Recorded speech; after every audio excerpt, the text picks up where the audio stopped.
अस्सलाम वालेकुम dear students. आज का जो हमारा टॉपिक है वो है conditions for the constructive and destructive interference. इससे पहले हम इंटरफेरेंस ऑफ वेव्स के बारे में पढ़ चुके हैं, जिसमें हमने कहा था कि हमारे पास दो वेव्स हैं जिनकी फ्रिक्वेंसी सेम है और जिनकी डायरेक्शन सेम है। जब वो आपस में सुपर इम्पोज होती हैं तो इस प्रोसेस को हमने इंटरफेरेंस का नाम दिया था, क्योंकि उनकी फ्रीक्वेंसी और डायरेक्शन जो है वो सेम होती है। तो इसके लिए हमने दो waves Lee y1 and y2, और जब उन y1 और y2 को आपस में सुपर इम्पोज करवाया तो हमें कुछ इस तरह का उसका रिजल्टेंट मिला था। अब हमें पता है कि इंटरफेरेंस में दो तरह की इंटरफेरेंस होती है, जैसा कि कंस्ट्रक्टिव इंटरफेरेंस है हमारे पास और डिस्ट्रक्टिव इंटरफेरेंस है। कंस्ट्रक्टिव इंटरफेरेंस में हमें पता है कि जब दो वेव्स जो हैं वो आपस में मिलती है तो उनका एम्पलीट्यूड इंक्रीज कर जाता है। और डिस्ट्रक्टिव इंटरफेरेंस में हमें पता था कि तो उनका जब दो वेव्स आपस में मिलती है तो इनका जो एम्पलीट्यूड है वो या तो ज़ीरो हो जाता है, अगर उनकी जो है वो डिस्प्लेसमेंट सेम है, फ्रीक्वेंसी सेम हो तो वो ज़ीरो हो जाएगा। अगर थोड़ा सा डिफरेंस हो तो फिर कोई ना कोई हमें रिजल्टेंट जो है वो मिल जाता है, लेकिन वो पहले से कम हो जाता है एम्पलीट्यूड। अब हमने देखा था कि इंटरफेरेंस ऑफ वेव्स में हमें दो, जब हमने वेव्स को आपस में सुपर इम्पोज करवाया तो हमें कुछ इस तरह का रिजल्टेंट मिला, A is equal to 2 y m cos del phi over two, जिसमें डेल फाई जो हमारे पास जो है वो फेस डिफरेंस होता है। अब हमने कंडीशंस पढ़नी है for constructive and destructive interference के बारे में। सबसे पहले देखेंगे कि कंस्ट्रक्टिव इंटरफेरेंस। अब इसमें ये हमें जो एम्पलीट्यूड वहाँ मिला था, इसमें जो cos del phi by two है, ये अगर +-1 के इक्वल हो तो तब एम्पलीट्यूड जो है वो इंक्रीज़ होता है। अब हम देखते हैं कि कैसे इंक्रीज़ होता है, कि +-1 से क्या मुराद है। अगर फ़र्ज़ कर लें कि ये हमारे पास एक वेव है, ये एक वेव है हमारे पास, हमें पता है कि ये हमारे पास +1 है और इधर -1 है। आप देखते हैं कि कंस्ट्रक्टिव इंटरफेरेंस में एम्पलीट्यूड जो है वो इंक्रीज़ करता है। अब यहाँ पर भी एम्पलीट्यूड मैक्सिमम है, जहाँ पर मैक्सिमम होगा वहाँ पर +1 होगा और इधर भी मैक्सिमम है और यहाँ पर भी -1 होगा, इधर मैक्सिमम। इसलिए हम कहते हैं कि cos del phi by two is equal to +-1 के इक्वल है। अगर हम इससे डेल फाई ओवर टू की वैल्यू निकालें, अगर cos को इधर ले जाए तो cos इधर आके इन्वर्स हो जाएगा और ये +-1। अब cos की जो वैल्यू है वो हम करेंगे कि del phi by two is equal to 0, pi, 2 pi और इसी तरह सो ऑन n पाई। अब ये कैसे, हम पढ़ रहे हैं conditions for the constructive interference. Constructive interference हमें कब मिलेगी, मैक्सिमम एम्पलीट्यूड हमें कब मिलेगा। अब आप देखते हैं कि अगर हमारे पास ये एक वेव है, अगर ये इस तरह एक वेव है, हम देखेंगे कि हमें इस पॉइंट्स पर 0, पाई, 2 पाई और सो ऑन n पाई पर हमें जो है एम्पलीट्यूड मैक्सिमम मिलेगा। अगर ये हमारे पास एक वेव है, ये इधर 0 है, इधर फेज डिफरेंस जो है, अगर ये 0 है एंगल तो इधर भी क्या होगा, 0 पर हमें मैक्सिमम मिल रहा है, 0 पर मैक्सिमम होगा। इसी तरह इधर π/2 है, यहाँ पर मैक्सिमम नहीं है, मिनिमम है। ठीक है, इस तरह पाई पर हमें मैक्सिमम मिल रहा है, ये देखिए हमारे पास पाई है, 0 पर हमें मैक्सिमम मिल रहा था और हमें पाई पर मैक्सिमम मिल रहा है, फिर हमें 2 पाई पर मैक्सिमम मिलेगा। इस तरह सो ऑन हम करेंगे तो ये n पाई तक चला जाएगा। इसलिए हम कह सकते हैं कि del phi by two is equal to n pi के इक्वल है, कि ये हमारे पास जो डेल फाई बाई टू है, डेल फाई बाई टू जो है is equal to n pi के इक्वल आ जाएगा। अगर 2 इधर डिवाइड हो रहा है, इधर आके इसको मल्टीप्लाई करेंगे तो del phi is equal to 2n pi, ये हमारे पास एक फार्मूला बन जाएगा। तो इसमें से n की जो वैल्यू है हम कह सकते हैं n is equal to 0, 1, 2 and 3। n की वैल्यू अगर सो ऑन अगर हम पुट करें, n की वैल्यू 1 पुट करेंगे तो हमें, अगर n की वैल्यू 0 पुट करेंगे तो हमें 0 मिलेगी डेल फाई की वैल्यू।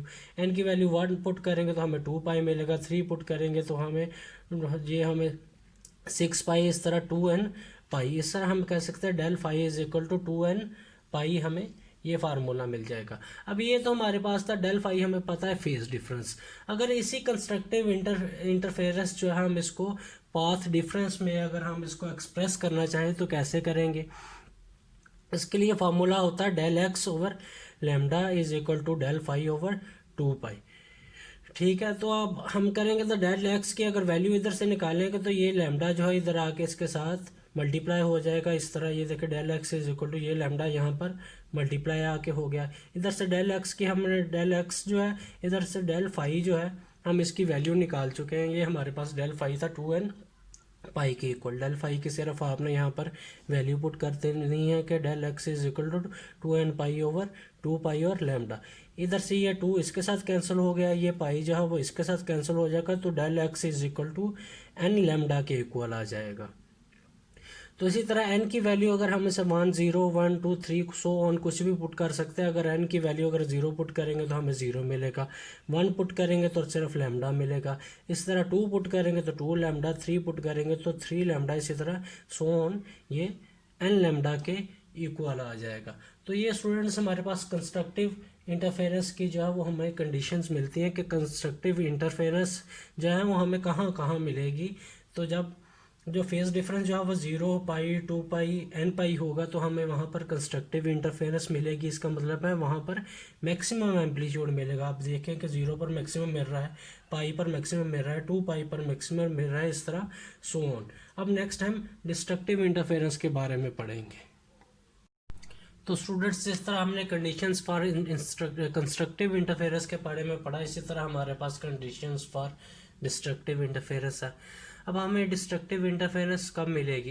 कंस्ट्रक्टिव हमें तब मिलती है जब एम्पलीट्यूड जो है वो हमारे पास जो है वो मैक्सिमम होता है। इस पॉइंट पर हमें मैक्सिमम मिलेगी +1 और इधर -1 इस पॉइंट पर मिलेगी। डिस्ट्रक्टिव हमें तब मिलेगी जब एम्पलीट्यूड जो है वो हमारे पास मिनिमम होता है। इधर मिनिमम हमारे पास, इधर मिनिमम है, इधर मिनिमम है। मैक्सिमम हम पर हमें कंस्ट्रक्टिव मिलेगी और जहाँ पर मिनिमम है वहाँ पर हमें डिस्ट्रक्टिव इंटरफेरेंस मिलेगी। अब हम देखते हैं कि हमारे पास the amplitude will be minimum when. Minimum कब होगा? तब जब जो है वो cos del phi over 2 is equal to 0 होगा हमारे पास। इधर से डेल फाई ओवर 2 की वैल्यू निकालें तो cos इधर आके हमारे पास इन्वर्स हो जाएगा तो और 0। अब हमारे पास cos जो है, cos इन्वर्स की वैल्यूज़ जो है वो हमारे पास एंगल जो है वो π/2 इज इक्वल टू 3 और 3π/2 5π/2 या फिर 2n+1 π/2, ये हमारे पास एक फार्मूला बन जाता है।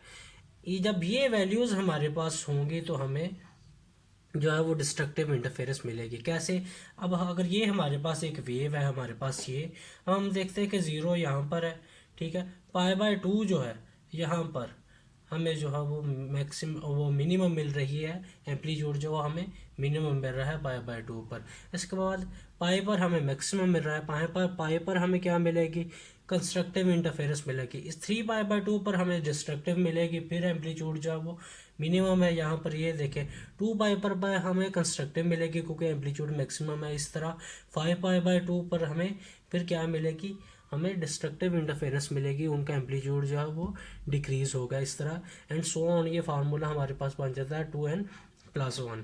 इस तरह इधर से डेल फाई ओवर 2 की वैल्यू जो हम जो है वो अगर इसकी इक्वल रख लें इज इक्वल टू 2n+1 π/2 की इक्वल होगी, और इधर से 2 जो है ये 2 इसके साथ जो है वो कैंसिल हो जाएगा। इस वजह से del phi is equal to 2n+ और पाई।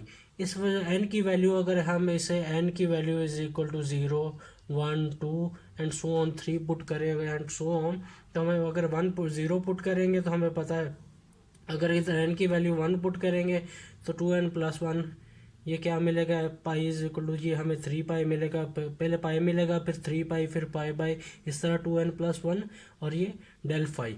और ये डेल फाई जो है हमें हमारे पास पाथ डिफरेंस है। इसी तरह पहले भी हमने पाथ डिफरेंस निकाला था, ये हमारे पास फेज डिफरेंस है, इस वजह से हमने ये फेज डिफरेंस निकाला है। अगर इसी से हमें पाथ डिफरेंस निकालना चाहिए तो जैसे पहले हमने पाथ डिफरेंस निकाला था वही फार्मूले से हम इधर भी पाथ डिफरेंस जो है वो निकाल सकते हैं। तो स्टूडेंट्स अगर हम पाथ डिफरेंस की बात करेंगे तो हमें पता है कि del x over lambda is equal to del phi over 2π के इक्वल होगा। अगर हम इधर से डेल एक्स की वैल्यू निकालें, पाथ डिफरेंस जो होगा हमारे पास वो डेल फाई ओवर 2π और लैम्डा के इक्वल आ जाएगा, क्योंकि लैम्डा इधर आके हमारे पास मल्टीप्लाई हो जाएगा। अब हमने जस्ट इधर जो डेल फाई जो है इस जगह पर हमारे पास डेल फाई है उसकी वैल्यू हम पहले निकाल चुके हैं, वो हमारे पास थी 2n+1 और लैम्डा उसके साथ मल्टीप्लाई हो रहा है, तो ये जस्ट हमने वैल्यू इस जगह पर पुट कर देनी है। अब हमें पता है कि ये पाई और ये पाई आपस में कैंसिल हो रहे हैं। इधर से डेल एक्स की वैल्यू जो वो हमारे पास निकलेगी 2n+1 लैम्डा बाय 2। अब यहाँ पर n की वैल्यू अगर n इज इक्वल टू, हम फिर वही कंडीशन होगी 0 1 2 and 3 and so on. n की वैल्यू अगर हम 0 पुट करेंगे तो हमें π/2 मिलेगा, क्योंकि ये सारी अंदर वाली वैल्यू 0 हो जाएगी। n की वैल्यू 1 पुट करेंगे तो हमें 3π/2 मिलेगा। 2 पुट करेंगे तो 5π/2, तो इस तरह सो ऑन, ये 2n+1 π/2 हमारे पास ये फार्मूला आ जाएगा। तो इससे हम पावर डिफरेंस भी निकाल सकते हैं। तो ये स्टूडेंट्स हमारे पास कंडीशंस थी for the constructive and destructive interference.